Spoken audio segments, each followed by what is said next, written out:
AITUC కార్మిక సంఘం అనుబంధ Telangana auto rickshaw drivers motor worker federation ఆధ్వర్యంలో ఆటోనగర్లో 75వ గణతంత్ర దినోత్సవ వేడుకలను ఘనంగా నిర్వహించారు. ఈ కార్యక్రమానికి ముఖ్య అతిథిగా సిపిఐ పార్టీ రంగారెడ్డి జిల్లా కార్యవర్గ సభ్యులు ఎల్బీనగర్ నియోజకవర్గ కార్యదర్శి సామిడి శేఖర్ రెడ్డి, అతిథిగా ఏఐటీయూసీ రంగారెడ్డి జిల్లా కార్యవర్గ సభ్యులు రమావత్ సక్రు పాల్గొన్నారు. ఈ సందర్భంగా రమావత్ సక్రు జాతీయ జెండాను ఎగురవేశారు. అనంతరం సామిడి శేఖర్ రెడ్డి గణతంత్ర దినోత్సవ ప్రాముఖ్యతను, భారత రాజ్యాంగ ప్రజలకు ఇచ్చిన హక్కుల గురించి వివరించారు. కేంద్రంలోని నరేంద్ర మోదీ ప్రభుత్వం రాజ్యాంగాన్ని పూర్తిగా నిర్వీర్యం చేసిందని ఆయన ఆవేదన వ్యక్తం చేశారు. రాజ్యాంగాన్ని కాపాడుకోవాల్సిన బాధ్యత ప్రతి ఒక్కరిపై ఉందని ఆయన అన్నారు. కేంద్ర ప్రభుత్వం ఇటీవల తెచ్చిన నూతన వెహికల్ చట్టాన్ని వెంటనే వెనక్కి తీసుకోవాలని డిమాండ్ చేశారు. కార్యక్రమంలో ఏటీసీ హయత్ నగర్ మండల అధ్యక్షుడు సోమన్న, ఆటోనగర్ శాఖ గౌరవ అధ్యక్షుడు అంకన్న, ఆటోనగర్ శాఖ అధ్యక్షుడు బీచ్పల్లి, ప్రధాన కార్యదర్శి శ్రీధర్రెడ్డి, ఉపాధ్యక్షులు పాపన్న, సహాయ కార్యదర్శి రంగస్వామి, కోశాధికారి శంకర్, సహాయ కోశాధికారి శ్రీనివాస్, కార్యవర్గ సభ్యులు రమేష్, లింగస్వామి, కోశాధికారి సయ్యద్, ఫెడరేషన్ సభ్యులు, ఏఐటీసీ నాయకులు, సిపిఐ నేతలు భారీగా పాల్గొన్నారు. పరాయి పాలన దాదాపు బ్రిటిష్ వాళ్ళు 200 సంవత్సరాలు పరిపాలించిన తర్వాత ఎందరో మహానుభావులు దేశ స్వాతంత్రంలో అమరులైన తర్వాత ఆగస్టు 15 1947 అర్ధరాత్రి స్వాతంత్రం అనేది జరిగింది. ఆ స్వాతంత్రం వచ్చిన తర్వాత బ్రిటిష్ చట్టాలను ఆ రకంగా కొనసాగించడం వీలు పడక ఆ చట్టాలు మనకు భారతదేశ ప్రజలకు అనుకూలమైనటువంటి చట్టాలను ఈ భారతదేశ నైతిక స్వరూపాన్ని, ఇక్కడ ఉన్నటువంటి భిన్న మతాలు, భిన్న సంస్కృతులు, లౌకిక ప్రజాస్వామ్య దేశాన్ని కావాల్సినటువంటి స్థితిగతులను, హక్కుల రూపంలో వివిధ ప్రపంచ దేశాల రాజ్యాంగాన్ని అధ్యయనం చేసి భారత రాజ్యాంగాన్ని డాక్టర్ బిఆర్ అంబేద్కర్ గారు మనకు రాయడం అనేది జరిగింది. వారు ఇచ్చినటువంటి ఈ భారత రాజ్యాంగం 1950 జనవరి 26వ తేదీన ఈరోజు గణతంత్ర దినోత్సవం రోజున ఇది అమల్లోకి వచ్చింది. ఈ భారతదేశంలో భిన్న సంస్కృతులు, భిన్న మతాలు, భిన్న కులాలు ఉన్నటువంటి నైతిక స్వరూపం ఉన్నటువంటి అఖండ భారతాన్ని ఈ భారతదేశంలో అనేక చట్టాలు కల్పించబడ్డాయి. ఆ చట్టాల ద్వారానే ఒకే దేశం, ఒకే చట్టం, ఒకే ఓటు అనే నినాదం ఈ భారతదేశ ప్రజలకు, అణగారిన కులాలకు ఓటు అనే ఆయుధాన్ని డాక్టర్ బిఆర్ అంబేద్కర్ గారు ఇవ్వడం అనేది జరిగింది. నేటి సమాజంలో ఏదైతే దేశ స్వాతంత్రంలో అమరులు ఏదైతే కోరుకున్నారో వాళ్ళు ఆశించిన స్థాయిలో ఈరోజు దేశంలో సంపద అందరికీ పంచబడలేదు. అలాగే రాజ్యాంగంలో కల్పించినటువంటి హక్కులు కూడా అందరికీ చేరలేదు. కాబట్టి మరొక స్వాతంత్ర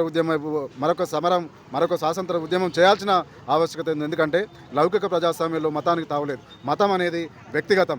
ఈ మతం అనేది వ్యక్తిగతాన్ని అంశాన్ని తీసుకొచ్చి ఈ దేశంలో దాదాపు 10 సంవత్సరాలుగా పరిపాలిస్తున్నటువంటి ఈ బీజేపీ ప్రభుత్వం మతోన్మాదాన్ని సృష్టిస్తూ ప్రజల మధ్య సోదరభావాన్ని విచ్ఛిన్నం చేస్తూ కులాల వారిగా, మతాల వారిగా వాళ్ళను కొట్టుకునే పరిస్థితిగా చేసి లాస్ట్కు ఓట్ల రూపంలో మతం అడ్డు పెట్టుకొని లబ్ధి పొందాలని చూస్తున్నటువంటి ఈ కేంద్రంలో నరేంద్ర మోడీ మనువాదం, మతోన్మాదాన్ని కుకట వేలతో పీకే ప్రయత్నం ఖచ్చితంగా మనందరం కూడా ఈ 75వ గణతంత్ర దినోత్సవం సందర్భంగా వాగ్దానం చేద్దాం.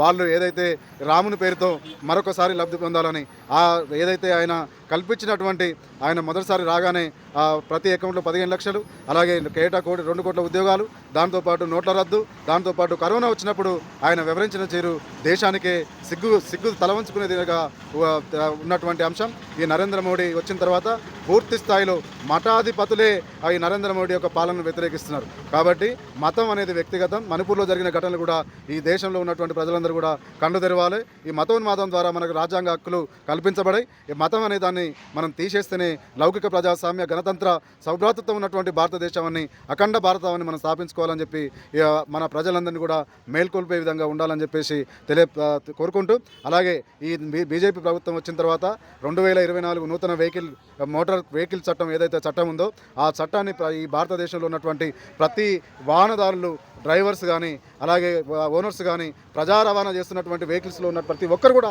దీన్ని ఖండిస్తున్నారు ముక్త కంఠంతో. దయచేసి ఈ సందర్భంగా నేను ఒకటే కేంద్ర ప్రభుత్వానికి డిమాండ్ చేస్తున్నాం. మీరు ఏదైతే తెచ్చిందో నూతన మోటార్ చట్టం ఉందో ఆ చట్టం ద్వారా డ్రైవర్స్ బతుకులు ఆగమవుతాయి, ఓనర్స్ బతుకులు ఆగమవుతాయి. కాబట్టి వాళ్ళ యొక్క జీవితాల్లో వెలుగు నింపాల్సిన ప్రభుత్వాలు వాళ్ళ జీవితాల్లో చీకటి నింపితే మాత్రం సహించేది లేదు.